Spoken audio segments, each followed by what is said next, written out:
Kung tutunog is yung bell po. And then, tutunog din po yung panel. Indication na first alarm po siya.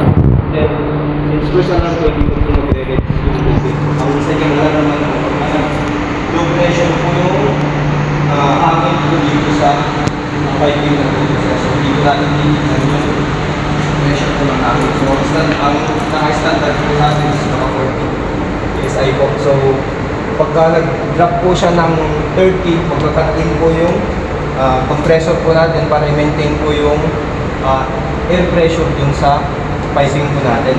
And then pagka nag-drop po ng totally ng 20 lower, dun na po papasok yung second alarm. Pagka nag-second alarm po, yung flapper po dito sa loob, magbubukas na po. Yun po yung indication na may nabutas pong sprinkler heads po sa nozzle po natin. So, dun na po magdi-discharge po yung system. Yun po yung silbi ng double interlock. Next. So, kapag coming yung design po natin, nag-base po kami sa NFPA standards, NFPA 13, yung standard ng automatic sprinkler since yung type ng fire protection po natin is sprinkler system. So, dun po kami nag-base. Ganun din po sa NFPA 72, yung mga wirings po ng mga panel po natin. And next. So, kung yung nasabi ko kanina po, yung system po natin is double interlock.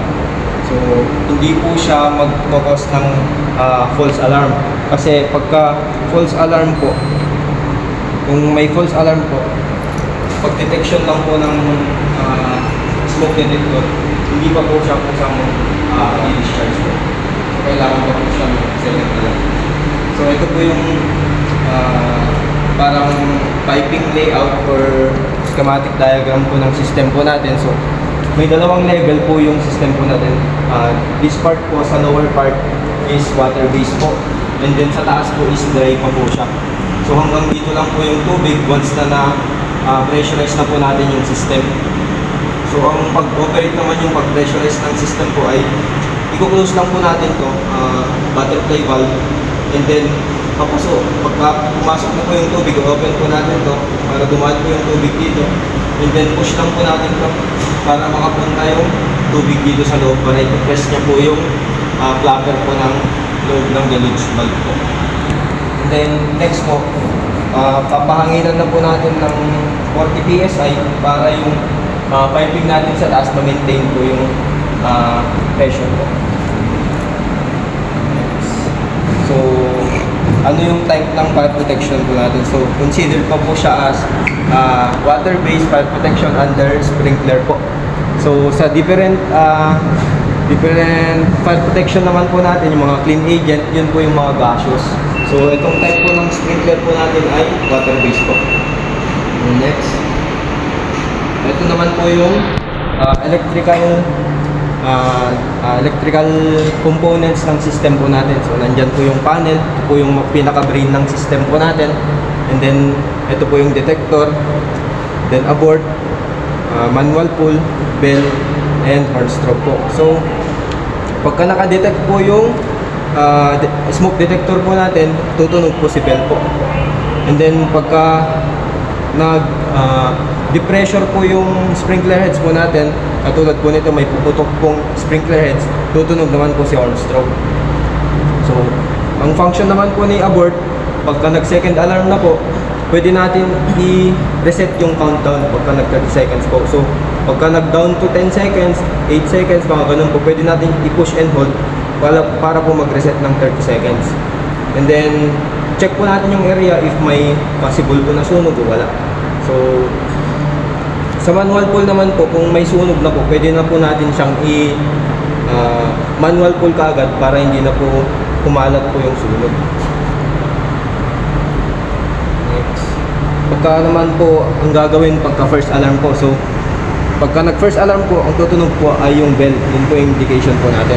And then, ang gagawin lang po natin, huwag muna tayo mag-panel, first alarm pa lang po siya. Check lang po natin yung panel, kasi yung panel po, kusang tutunog po siya. So, ang ito-press lang po natin yung acknowledge po, and then signal silence para ma-silence po yung odd noise na bell po. Then, sa second alarm naman po, itong pagka na-depressurize po yung sprinkler po natin, activate naman po si one stroke. Ang gagawin lang po natin, check natin kung may sunog na po. Kung palagi na po yung sunog, pwede na po natin gamitan ng manual tool. Pero kung wala naman po sunog, pwede natin i-push and hold po yung abort and then i-check yung area if may sunog po. Wala po. Kung may sunog po kahit maliit, pwede natin gamitin yung fire extinguisher para hindi na po mag-discharge po yung Sarado mo muna na yun. So, gagawin lang po natin, because alam naman po talaga, pwede natin siyang i-reset and then standby lang po.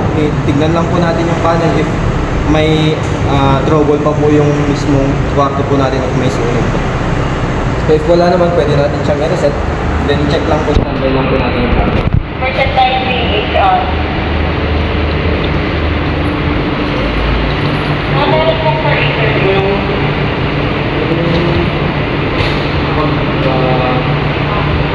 Reset po ng reaction po natin. Pagka nag-discharge na po, pwede natin po siyang i-drain sa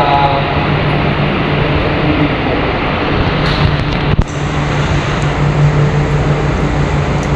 Ito po. Yan. Drain po natin yung tubig kasi pagka nag-discharge na po yung system, may matitira pa pong tubig dito sa taas. So, drain lang po natin, kaya lang po natin mag-drain. And then close po natin. Then close din po natin ito. Tapos pasukan na po natin siya ng tubig. And then pressurize po natin ito. Hanggang pumalo po siya ng 100 plus po yung PSI na pressure po kasi ang sinusunod po ng pressure po nito ay yung pressure po ng existing na water line po natin dito. So ganun lang po. And then pag na-pressurize na po natin, papakita po dyan, meaning pag nakaset na po ng 100 plus yung pressure natin dito, meaning na-push na po yung rubber din sa loob. Yung rubber po na nag-hold ng tubig po hanggang dito lang po. And then next naman po, susunod natin yung compressor kung papaandalin po natin hanggang sa magbat pin po ng 40 PSI. Pagka hindi po na-maintain ng 40 PSI, kung pababa po yan, check natin yung sprinkler po natin if may basag po. So, pwede natin i-replace yung sprinkler na basag para po ma-maintain yung pressure po na nakaset dito sa system po natin. Automatic yun siya, pag nababa ng pressure, yan tayo. Oo, automatic siya, Ang under ating set. nito sir, pagka bumaba po ng pressure, Automatic siya. automatic, pagka 30 na po yung pressure drop na siya, kakarga po ng pusa. And then pagka na-reach po yung 40, pagka-cut off na po siya. So pagka hindi po siya na-maintain ng 40 PSI, patuloy pa rin bumababa sila hanggang 30, hanggang 20, yun na po yun may basag po na sprinkler lines po. Ito po yung components ng Deluxe system po ng blowout plan po ng Deluxe system po natin.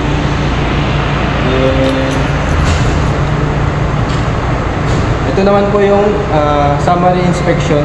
Tapos kung ilan yung maintenance period po ng mga system po natin. So may quarterly, semi-annually po yung PMS po ng system po natin. May question po ba sir sa system po natin? Sabihin, yan, naka-automatic yan, hindi na may sunog. Wala nang yan. Wala na sir. Activated na yan. Saka lang namin yung galaw, kasi namin Natapos na. Ah. saka lang yung galaw yung sabi ng Yes sir. Pagka nag-discharge na po yung system po natin, tapos nakapunta na po yung sunog, pwede na i-close yung sir. Pagka mag-drain na po tayo, then i-reset lang po natin. Tapos buksan ulit. Sir, ito lang po buksan sir. Parang mag-pressurize po yung system po natin. Linya lang po. Kasi ito po yung bypass po ng system po natin. Dito po po kayo yung tubig para i-push po yung dapat dito. Ito lang po yung gagawin. Kasi nakasit na po yung mga ibang mga open. Ito lang po ito. Ito sa dalawa. Kaya pagpupun natin. Sabay mo na tayo. So ano sir, may tanong kayo. Kasi kung wala kayong tanong, mag-actual na tayo. Para makita nyo yung actual scenario. Ah. Ang first alarm lang, tapos nakikita may walang sunog, reset lang, dibutin lang yung bilaw. Yes sir. Tapos, reset yung sa akin. Tapos Ah. lang sir. May lang po na. Ang gawin muna natin, pakita namin sa inyo kung paano siya nagpa-function. Para makita nyo din, tsaka kayo tuturuan dun sa panel. So sige. Drain tayo sir. Ano tayo? Smoke muna. Smoke muna tayo. Smoke muna Yung tayo. system natin sir, sa first alarm po natin is smoke detector. Saka tayo mag low pressure po. I-drain lang po natin yung pressure po ng system po natin para makita natin yung cut-in cut-off ng system po natin. Then kung paano rin siya nag-activate dun sa panel. Ito po yung mismong solenoid po ng system po natin. Nakakonect po dito. So sa ngayon, hindi muna natin siya ikakabit. Kasi kakabit lang siya pag totally operational na yung ano. Na. Kasi magte-testing tayo. Sige, ano tayo? Doon sa ano? Sismo no? Smoke.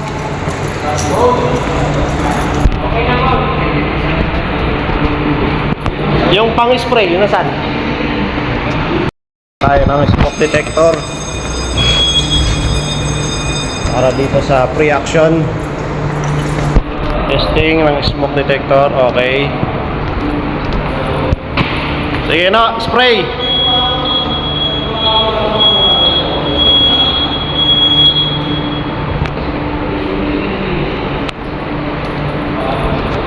...20 seconds yung delay halos binilang ko kanina